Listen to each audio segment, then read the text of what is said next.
And that's happened a couple times over the years. It's just kind of how it goes here in Oklahoma. You never know. Is it going to be dry? If it is dry, it's dry. And if it's wet, man, it's going to be wet for a while.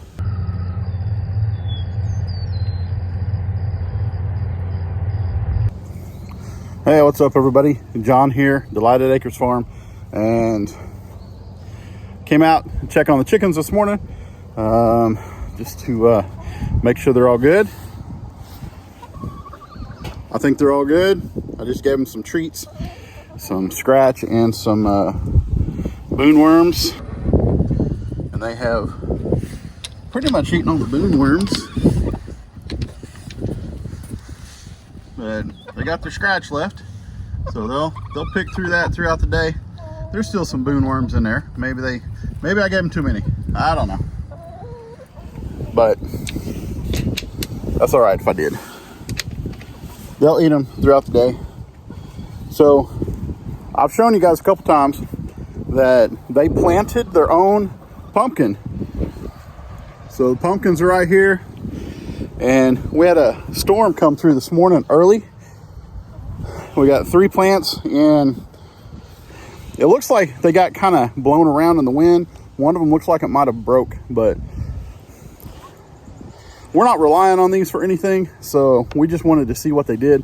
So if we have to, we'll pick it, we'll throw it in here, and they can eat off the plant. But anyway, we just want to see how that works, and if they'll get any fruit off of their self-planted, self-fertilized plants. So anyway, let's I'm gonna go over here real quick, take a look at the garden. I've shown you guys our cabbage. Our cabbages are getting really big. The outer leaves, some of them are easily 3 feet across, maybe bigger. But we'll go over here real quick. All right, so as you can see, we've got our red or purple cabbages here, and we got our regular, just plain old green cabbages over there. And the heads are maybe just starting on the red. But with our green cabbages, most of them already have solid heads that are forming. And this is pretty good size already. So this is pretty exciting. So our cabbages are doing pretty good. We've treated them a couple times, and I hope that we have been able to stem the tide of the cabbage moth, the cabbage worm. Actually, yesterday, either yesterday or the day before, I found one that actually had cocooned already, and so was in the process of becoming a moth. I picked it off, gave it to the chickens, and they appreciated that. So like I said, cabbages doing good. Carrots, the first set that we planted really are looking good. Right there. We have smaller ones that we planted later that are starting to come up, and they're looking decent. Our onions over there, they kind of got blown over a little bit last night in this storm that we had. But yesterday or 2 days ago, I found evidence that the tops have been eaten on. So yesterday morning I came out here and I took a look, and there was a big old fat army worm down inside one of the stalks. So I got it out and I smashed it. So I got that taken care of. But otherwise, onions are doing pretty decent. At least the ones that we set out in bulbs are doing pretty decent. The ones we put out just from sets, we put them out a little too late. We held on to them before we put them in the ground too long, and so they're kind of hit or miss. But we got some carrots growing alongside those that we did a second planting for, and then of course our tomato tubs, our wicking tubs here. 25 tubs. and I think 6 of them are peppers. The rest are tomatoes. We're not sure what's going on. The leaves are all curled up. They're getting plenty of water, we know that. I don't think it's a sunshine. It hasn't been too hot. Our concern is that the compost that we ordered and have planted them in might have had a trace amount of herbicide. So hopefully that's not the case, but we're afraid that that might be, because Kelly looked it up, and that's one of the signs of a little bit of herbicide is the way that tomatoes grow. So tomatoes and peppers are a little more sensitive than the rest of the stuff. So everything's planted in the same stuff, in the same compost. The cabbages look real good, but the tomatoes don't. So we're not exactly sure. So Kelly's going to try a couple things. We'll see. I don't know. Hopefully tomato plants, they go ahead and thrive and come up and do what they're supposed to do, but we're just not sure. So let's take a look at those leaves real quick. See how those are all curled over? And that is the case for pretty much most of all of those. Whether it's the ones that we have had planted for a month or the ones that we did just a couple of weeks ago, they're all kind of looking that way. I'm trying to stay out of the wind for you guys, but it's just kind of frustrating because you put all the time into it, spend all the money to get things up and going, and we wound up having way more of that compost than we even needed. So hopefully it is not the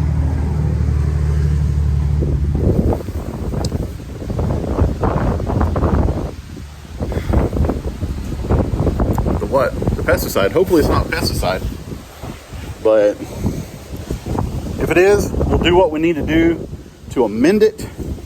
But I don't know how much more we actually will try to plant this year, if that tends to be what the problem is. So it's just frustrating, but that's part of growing a garden and part of buying stuff from somebody that you don't know.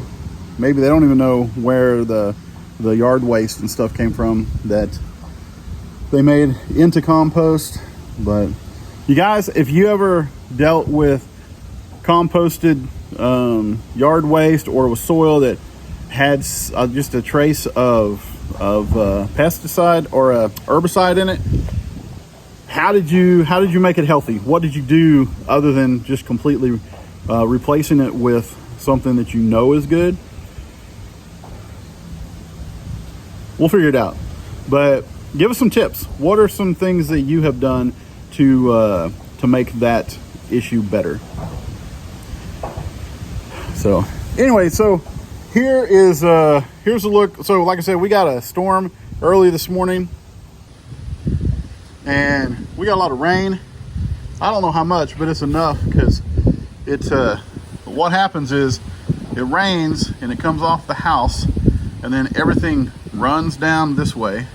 So it stands out here in the driveway up here, and it runs down to the driveway down here, and then we have a bunch of standing water, which is not a big deal because we have sandy soil here in central Oklahoma. It'll stand there, and being under the tree, it's not going to get direct sun a whole lot. So here, right here is going to stand water longer than up here. And the longer water stands, the better, because that just shows how that gives an idea of how the water table is and how the hopefully how the garden is absorbing water also, just because if it just were to just go away, even after having a couple inches, then we know that we need more and more and more. But if it doesn't go away, then we know that the ground has moisture in it, which is always a good thing. Now, out here, when I was a kid, this area out here, we had so much rain that down the road this way for half a mile, there's a lease road just right here past this tree. From that lease road, half a mile down to the mile section, that whole blacktop was underwater because we had so much rain. It was so saturated. And then this was underwater here in the field for 3-4 months because our water table was so high from all of the spring rain. And that's happened a couple times over the years. It's just kind of how it goes here in Oklahoma. You never know. Is it going to be dry? If it is dry, it's dry.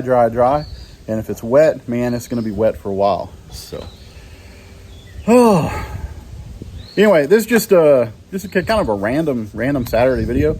I'm probably not going to be out here. We're not going to do much outside because it did rain, but I need to come out later and change out the chickens' bedding and all that in their coop because it has gotten wet and it stinks, and I need to get that out, make it fresh for them. So I'll do that. I probably won't video that though.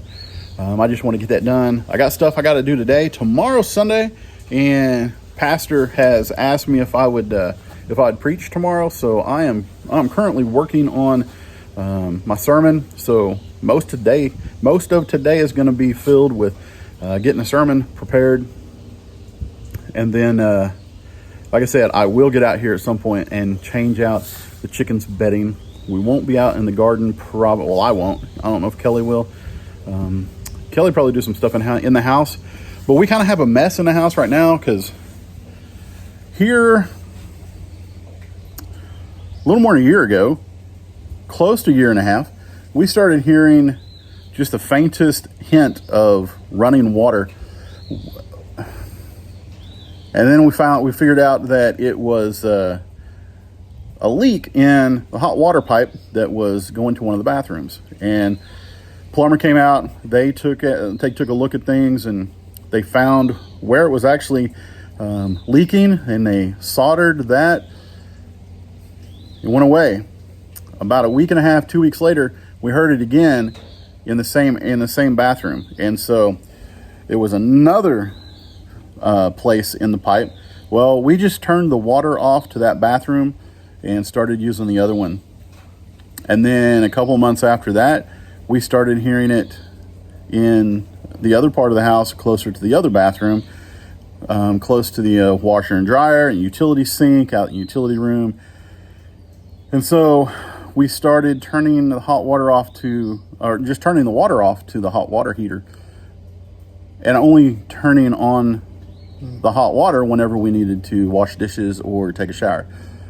And then it just got worse and worse, and we knew that we needed to call the plumbers to come out and take a look. And finally, we decided we need to do it just because it was running so much. You could hear it, and it just was almost full blast whenever you would turn the water on. So they are now working on it. They have been out here Wednesday, Thursday, and Friday. They are repiping. So they are running new pipe for hot and cold here in the house.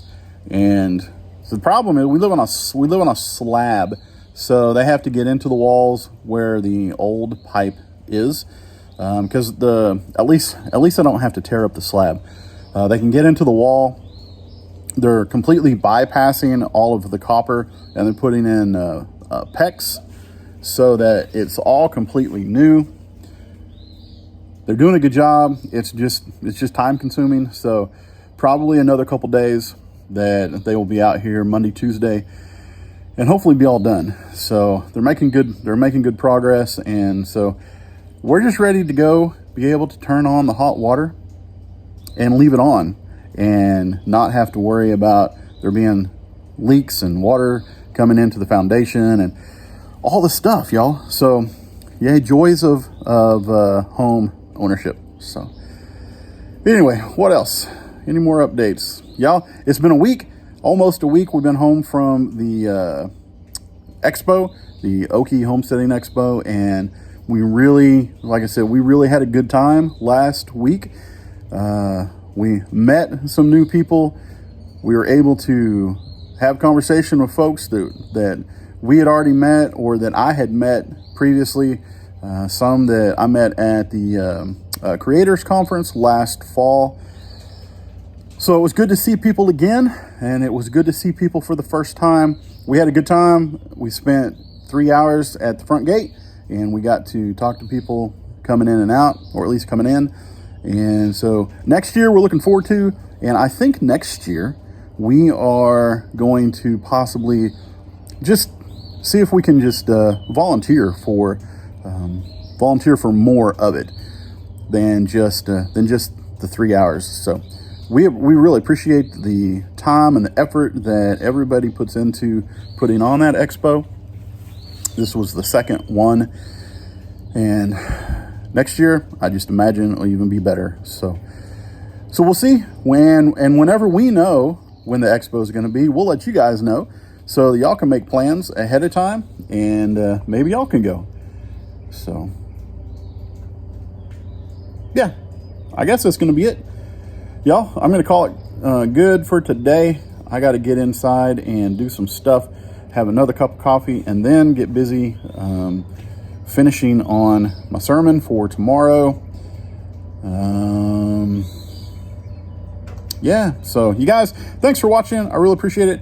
If you have any comments or anything about the tomato plants or about soil and possible herbicide, how to remedy that, we'd like to hear that. If you just have any comments or you want to share anything, just whatever it is, we really love having people comment so that we can interact and just get to know you guys better. So you guys, thanks for watching. Appreciate it. Please like if you liked the video, subscribe if you're not, ring the notification bell, and y'all have a great rest of your day, whatever day it is you're watching this. See you on the next video.